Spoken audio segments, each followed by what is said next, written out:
I'd much rather let a 13-year-old play Doom or Resident Evil than him to have social media apps and actively engaging with strangers. I hope this doesn't come off as an, "I don't understand this new social media thing, so I hate it and I think it is going to rot my kid's brain." If my kid wants to play single-player games, even if they have gores, horrors, sex scenes, I don't mind letting them play these games because I trust my ability to guide him and to point out and explain any potentially problematic areas.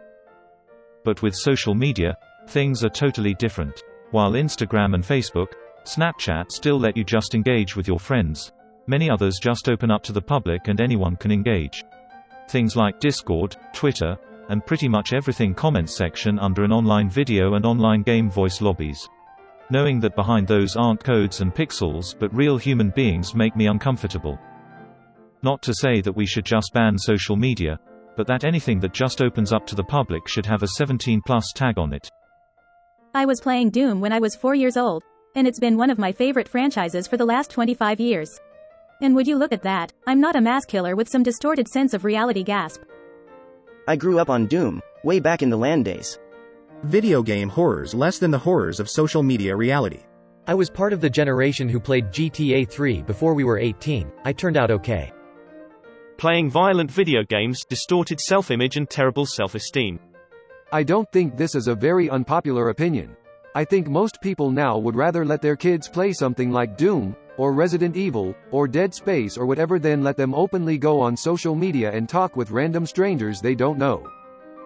With Doom, the 13-years-old learns that evil begets evil. With Resident Evil, the 13-years-old learns how to efficiently decide what to bring. Everything in media is so violent and negative nowadays. Sure, there used to be shooting and fighting games, but now it's like puzzle games where the punishment for losing is that your character is mangled into a bloody pulp. That's different than GoldenEye or even Mortal Kombat. You know, not every 13-year-old is brain-dead and easily gullible. I think social medias do have a 17+ tag on iOS. I know YouTube does, but IDK about other apps. I can't disagree more. You should just teach your children how to interact appropriately online and who not to talk to. Teaching them this will help them have healthy relationships with the internet.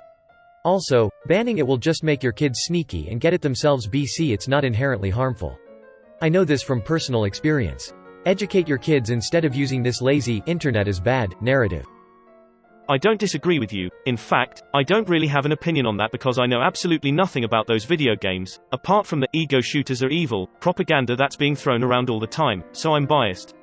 I also think humanity would be better off without social media. However, I wonder, if you can trust your ability to guide them and point out and explain any potentially problematic areas with video games, why can't you do the same thing with social media? Because if I had to choose between letting my preteen child see gore and pretend to shoot people, being educated about it or not, or navigate through Instagram, I'd probably say as long as social media is used safely, it's far better.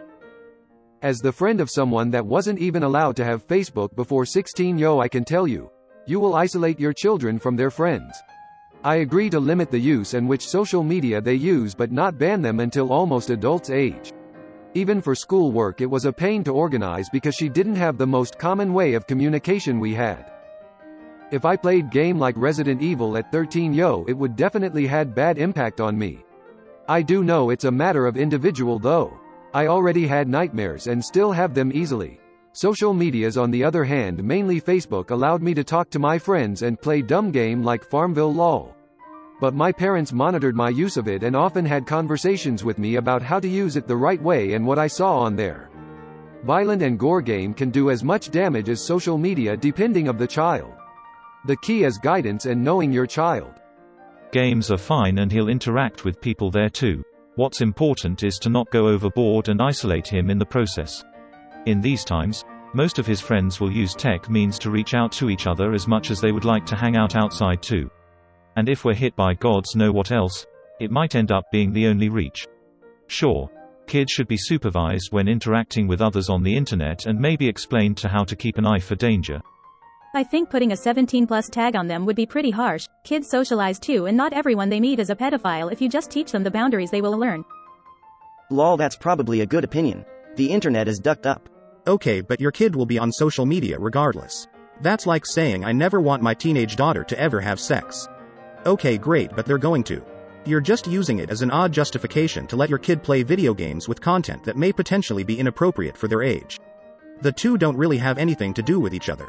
Now, I've played Doom and I believe it is age appropriate for a 13-year-old, but my point isn't that Doom is bad. It's that regardless what games you let your children play, it's irrelevant to what they'll encounter on social media.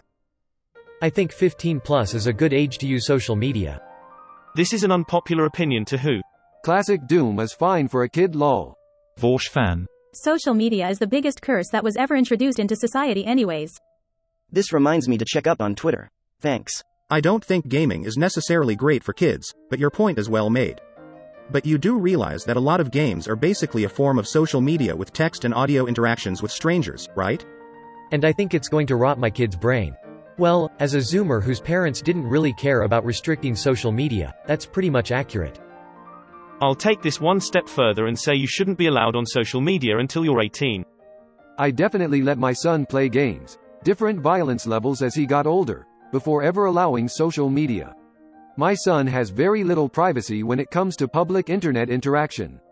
As long as he is being responsible and respectful, then I leave him be, but if I see anything out of our norm, restrictions are returned. I do think this is a parent decision though.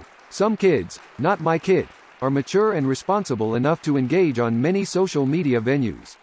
Some are absolutely not. Predators are everywhere. Bullying is everywhere. I think only a parent can gauge their kid's maturity level.